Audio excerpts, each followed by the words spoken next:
अगर हम traditional agree supply chain देखें, so if we look at traditional agri supply chain in India, so who all players are there or who are the key stakeholders? So right from farmer, एक farmer अपने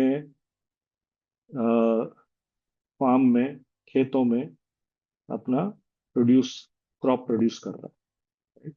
जब crop produce हो जाती है, he takes it to a local village level trader जो उससे खरीदता है, एंड देन वो जो ट्रेडर है वो एग्रीगेट करता है and he goes to the mandi. So these are basically government की मंडीज. यहाँ पे देख, मंडीज में टिपिकली कमीशन एजेंट्स होते हैं, राइट, जिनको आरपीआर्स भी बोलते हैं. If somebody was following farmers laws, farm जो कोविड के आसपास हुए थे, there were lot of protest happening in Punjab, Haryana, UP border. तो one of the proposals was to remove those middlemen in the mandi. So and they are typically called as RTRs. That's the trade name. So what is their role? We'll look into it. From Mondays, the produce goes to wholesalers. Wholesalers say retailer say finally to end consumer. And look at the way logistics happens in traditional supply chains. Farmer से village level trader के पास tractor में जा रहा है, local trader से मंडी भी tractor या छोटे ट्रक वगैरह में, ओपन बॉडी ट्रक्स में जाता है, mandi to wholesaler typically open body trucks, wholesaler to retailer smaller trucks, and then finally retailer to consumer. I'm not talking about only the urban centers, but most part of the country, you'll see these kind of carts with cart vendors approaching the consumers, or they're stationed in some local markets where the consumers go and buy their fruits and vegetables. So this is the kind of traditional supply chain which exists in India today, and that's a hard reality, right? Now, some of the key issues. इसमें issues क्या हैं? If we objectively look and analyze this particular supply chain, there are multiple intermediaries. Farmer से consumer के बीच में, there are 4 or 5 more intermediaries, or they add to the cost and the price built up. So we'll also look at in subsequent slides how the price build up really happens.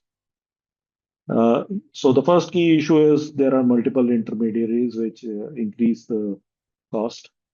The second key issue is lack of cold chain infrastructure. So something as perishable as tomatoes or fruits or vegetables, where the shelf life of the product is very, very limited.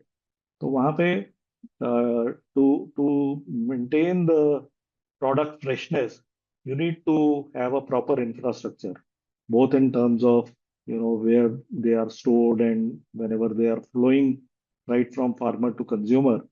So in the traditional agri supply chain, there is lack of cold chain infrastructure in India. Somebody who wants to do study on cold chain opportunities, India is probably one of the best under-penetrated market for cold chain related opportunities related to cold chain supply chain. Demand supply mismatch. Farmer is producing something, he doesn't know the end consumer. He has been doing it traditionally. वो अगर potato उगा रहा है तो potato ही उगा रहा है, अगर वो शुगर केन उगा रहा है तो शुगर केन ही उगा रहा है. he doesn't know what is in demand. एक पर्टिकुलर ग्रेड का उगा रहा है तो वैसे ही उगा रहा है. So demand and supply are not matching, so there might be shift in consumer behavior. They are looking at a particular type of or grade of produce, and farmer is not even aware of that. Price opacity. we'll look into it when we see the price build up thing, what the farmer is getting, what the end consumer is paying. There is a whole lot of gap between the two.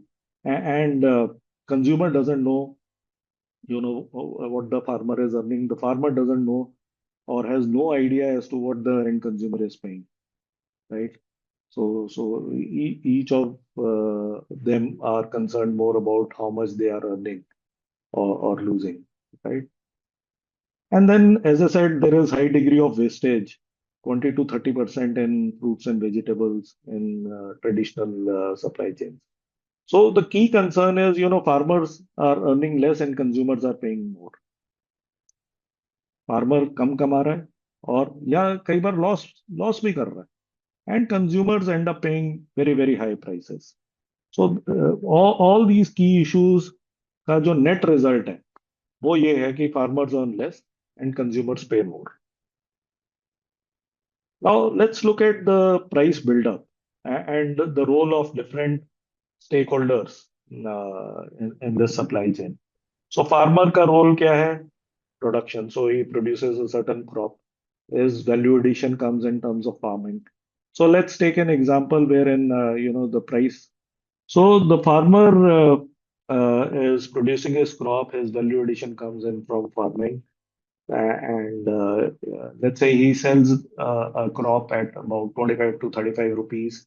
And then there is a local or a village trader whose role is to aggregate from such fragmented farmers, छोटा छोटा farmer से वो aggregate करता है. His value addition comes in from aggregation, collection, and then local transportation, farmer से लेके मंडी में connect करना. And his margin varies between 5 to 10%. So this 25, 35 rupees range becomes somewhere around 28 to 40 odd rupees. Then at the mandi, there are commission agents who help in terms of auction or finance, and they charge anywhere between 2 to 6%, and the price built up is about 30 to 40 rupees. Finance कैसे करते हैं, these are government mandi. So जो farmer वहाँ पे या trader वहाँ पे आके अपना crop बेच रहा है, he doesn't get the value of his crop immediately from the government authorities. Immediately कुछ नहीं मिलता. So ये जो रोल ऑफ आरतीआर्स है और कमीशन एजेंट्स, उनका one of the roles is also कि ठीक है आप मेरे को दे दो, I will start collecting it from the government, आप इमीडिएटली पैसा ले लो. And he would charge 2%, 3%, depending on the crop, depending on his relationship with that trader or farmer. So मंडी में जो commission agents हैं, जो buyers हैं, they not just help in facilitating auctions, but they also help in financing or paying immediately to the local trader or the farmer directly instead of them waiting for clearances from government authorities and mandi paying them directly. तो वहां पे उनका एक value addition आ जाता है and they charge anywhere between 2 to 6%. So the price built up is again, 30 to 40, 45 rupees in that range. Then from Mandi comes the next, you know, it next goes to the wholesaler. जहाँ पे the role of the wholesaler is bulk trading. वो bulk में खरीदता है और bulk में आगे sell off करता है to retailers. And the value addition of this wholesaler is basically storage and distribution. And typically, their margins are about 8 to 15%, or maybe slightly even higher. When we talk about tomatoes, it's even higher. So the price build up, from that point, gets into that zone of 35 to 50 rupees.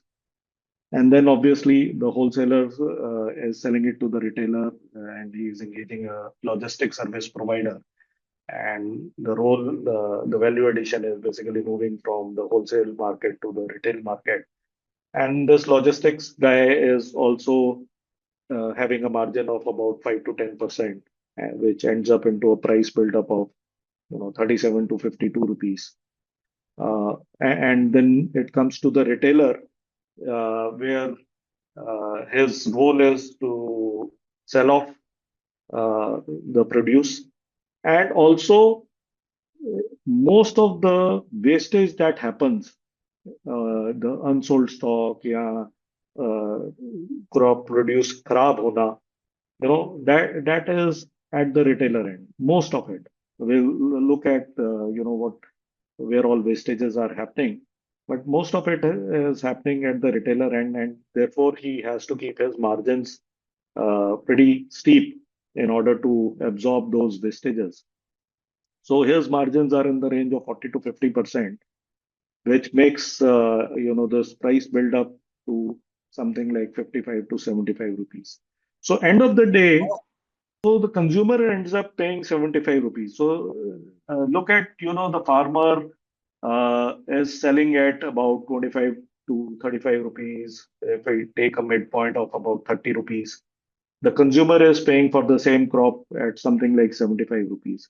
So farmer's share is just about 25 to 40% of the final consumer price. Typically, it hovers around 25-30% of the final consumer price.